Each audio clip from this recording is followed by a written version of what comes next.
Hi everyone, I am Jitendra Bhatia, principal CBSE school. जैसे कि आपको स्क्रीन में दिख रहा होगा, मैं आज टॉपिक डिसाइड कर रहा था और टॉपिक मैंने डिसाइड किया है hidden weapons of effective facilitator. जो हमारा फैसिलिटेटर होता है, एजुकेटर होता है, टीचर होता है, उसके पास बहुत सारे हिडन वेपन्स होते हैं, लेकिन वो चीज़ उसको समझ में नहीं आती, दिखाई नहीं देती। वो आज मैं आपको बताऊंगा, दिखाऊंगा क्या क्या हिडन वेपन्स हैं हमारे फैसिलिटेटर के पास, एजुकेटर के पास, टीचर के पास। आइए, क्या लिखा है? अ well prepared teacher not only communicate knowledge but also instills a love of learning in their students, encourage and equipping them for success। बहुत सही कही। एक प्रिपेयर्ड टीचर सिर्फ नॉलेज कम्युनिकेट नहीं करता है, उसको एनकरेज करता है, मोटिवेट करता है और उसको सक्सेस के लिए तैयार करता है, उसकी पर्सनालिटी डेवलपमेंट करता है, तो ओवरऑल डेवलपमेंट करता है एक स्टूडेंट का। चलिए, कुछ techniques to become a well prepared teacher. ओहो, ये भी पॉइंट है। कौन कौन सी ऐसी टेक्निक्स हैं जो टीचर को वेल प्रिपेयर्ड बनाती है, फैसिलिटेटर को वेल प्रिपेयर्ड बनाती है, एजुकेटर को ट्रेन करती है? फर्स्ट पॉइंट देखते हैं, understand your curriculum. Okay, first point क्या है? Understand your curriculum. इसका क्या मतलब है? जिस भी स्कूल में आप पढ़ा रहे हैं, कौन सा बोर्ड है आपको समझना है, क्या उसके रूल्स एंड रेगुलेशंस हैं वो आपको समझना है, क्या उसकी मार्किंग स्कीम है वो आपको समझना है, कौन सा रॉ मटेरियल, कौन किस टाइप का कंटेंट है वो आपको समझना है। तो उस करिकुलम के बारे में आपको पहले पूरी तरह डिटेलिंग लेनी है, चीज़ें समझनी है, फिर बच्चे को पढ़ाना है उसी के अकॉर्डिंग। ओके, नेक्स्ट है लेसन प्लानिंग, मोस्ट इंपॉर्टेंट। बिना लेसन प्लानिंग की आप क्लास में जाएंगे तो आप क्या पढ़ाएंगे? आपको पता ही नहीं होगा कि पढ़ाना क्या है, कैसे पढ़ाना है, क्या चीज़ें यूज़ करनी है, क्या क्या एक्टिविटी प्लान करनी है, कितना टाइम मैनेजमेंट करना, कुछ नहीं पता चलेगा। Lesson planning is most important.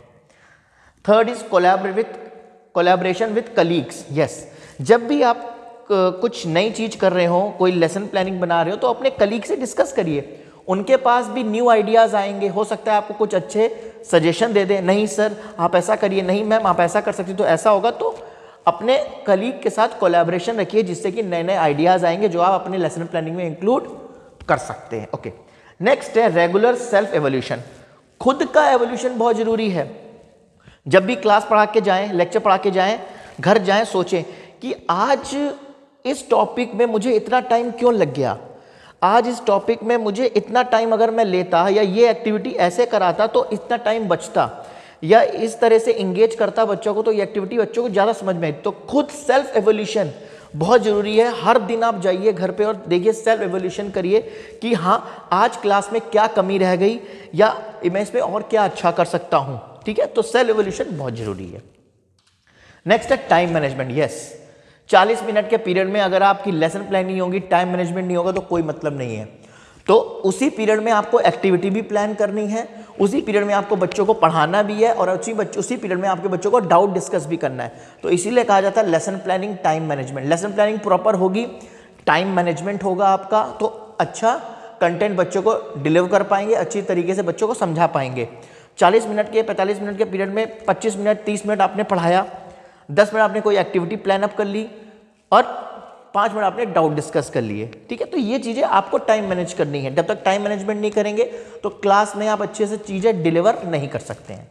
Next है इंगेज विद टेक्नोलॉजी। आज के टाइम में 21st सेंचुरी स्किल्स है, 21st सेंचुरी है, तो आपको उसी टाइप के टीचिंग स्किल यूज़ करने हैं। स्मार्ट क्लास का यूज़ करिए, ऑडियो विजुअल लर्निंग करिए, बच्चों को प्रैक्टिकल एग्जाम्पल्स दीजिए, बच्चों को प्रैक्टिकल एक्सपेरिमेंट्स कराइए, एक्सपीरियंशियल लर्निंग करवाइए। तो ये चीज़ें आपको देखनी है। एंगेज विद टेक्नोलॉजी बहुत जरूरी है because of today's world generation.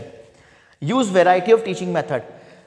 सिर्फ बोर्ड पे पढ़ाने से नहीं काम चलेगा। आज के टाइम में आपको नए नए तरीके के टीचिंग मेथोडोलॉजी लानी पड़ेंगी बच्चे को समझाने के लिए, क्योंकि आज का बच्चा पहले की तरह नहीं है, मॉडर्न हो गया है, आपसे ज़्यादा जानता है। तो उसको आपको सिखाने के लिए अलग अलग टीचिंग टेक्निक्स यूज़ करनी पड़ेंगी, अलग अलग टीचिंग मेथड्स यूज़ करने पड़ेंगे। आपको खुद पहले तैयार होना पड़ेगा, तो आप क्लास में जा पाएंगे।